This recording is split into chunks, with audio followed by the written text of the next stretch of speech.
আসসালামু আলাইকুম বন্ধুরা, তোমাদের জন্য নিয়ে আসছি আমি নতুন একটা রেসিপি। এখানে আমি নিয়ে নিয়েছি ট্যাংরা মাছ। ট্যাংরা মাছে হলুদ লবণ মেখে ভালো করে তেলে ভেজে নেওয়া হচ্ছে। এই যে ট্যাংরা মাছগুলো খুব সুন্দর করে কেটে নেওয়া হয়েছে। এখন এটা ভেজে ব্রাউন কালার হলে এপিট ওপিট তারপর আমি এটা নামিয়ে নিব। ভাজা হচ্ছে, সুন্দর করে ভেজে নিচ্ছি। এই যে ভাজা শেষ, ফাইনালি আমার ভাজা শেষ হয়ে গেছে। দেখো কত সুন্দর করে ভেজে নিয়েছি।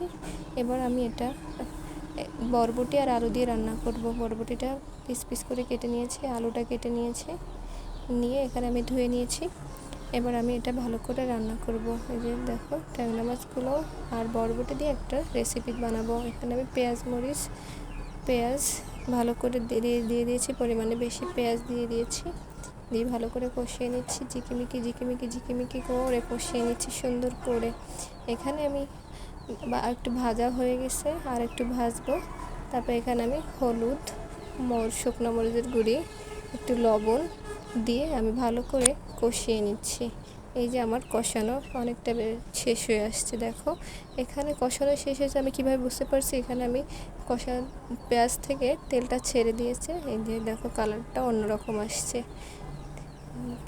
এখানে পেঁয়াজের কালার অন্যরকম আসছে। এই যে কষিয়ে নিচ্ছে। এবার আমি বরবটিটা এটা দিয়ে দিব, আলুটাও দিয়ে দিব। ভালো করে এটা নেড়ে চেড়ে নিব, ভালো করে একেবারে ঝিকিমিকি করে কষিয়ে নিব। এটাকে এপিট ওপিট করে মশলার ভিতরে আমি বরবটি ভালো করে কষিয়ে নিব। যে বরবটিটা আমি ভালো করে কষিয়ে নিচ্ছি। দেখো এপিট ওপিট করে ঝিকিমিকি করে ভালো করে কষিয়ে নিচ্ছি। মশলাটা যত কষানো হবে তত টেস্ট তত বাড়বে। আমি এবার ভালো করে কষিয়ে নিচ্ছি। দেখো অনেকক্ষণ যাবত আমি এটা কষিয়ে নিব। যে কষানো হয়ে যাচ্ছে, মনে হচ্ছে এখনই রান্না হয়ে গেছে। এইভাবেতেই সার্ভ করলে অনেক সুন্দর দেখাতো। এই যে তৈরি। দেখো এবার আমি এটাকে ঢাকা দিয়ে রাখবো কতক্ষণ, 10 মিনিট ঢাকা দিয়ে রাখার পরে আমি আবার এটা উঠিয়ে একটু নেড়ে চেড়ে নিচ্ছি। যে আর এটাকে হাফ সেদ্ধ হয়েছে। যে দেখো আবার কষিয়ে নিচ্ছি একটু ভালো করে নেড়ে চেড়ে দিয়ে। এটা আমি এবার পানি দিয়ে দিচ্ছি, যে পরিমাণ মতো পানি দিয়ে দিব। যে দিয়ে দিলাম পানি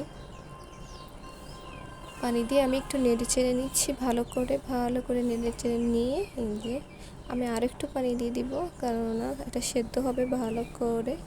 দেখছো পানি দিয়ে দিলাম। ভালো করে কষানো হয়ে গেছে, পানি দেওয়া শেষ। আমি এবার এটা 20 মিনিট যাবত ভালো করে জাল দিয়ে রান্না করব। এবার আমি এতে বলক এসে গেছে, আমি মাছ দিয়ে দিব। ট্যাংরা মাছগুলো, ভেজে রাখা মাছগুলো আমি এই তরকারিতে দিয়ে দিব। এই যে দেখো একটা একটা করে দিয়ে দিচ্ছি আমি মাছগুলো। যে ট্যাংরা মাছ দিয়ে দিলাম। মনে হচ্ছে এক বালতি পানির ভিতরে ছোট ছোট কিছু মাছ সাঁতার যাচ্ছে। ফাইনালি দেওয়া হয়ে গেল আমার মাছ। এবারে আমি এটাকে ভালো করে 20 মিনিট যাবত রান্না করব, যাতে মশলাগুলো মাছ এবং আলুর ভিতরে ভালো করে মিশে যায়। ফাইনালি তৈরি হয়ে গেল আমার মজাদার সাথে ট্যাংরা মাছ বরবটি আলু দিয়ে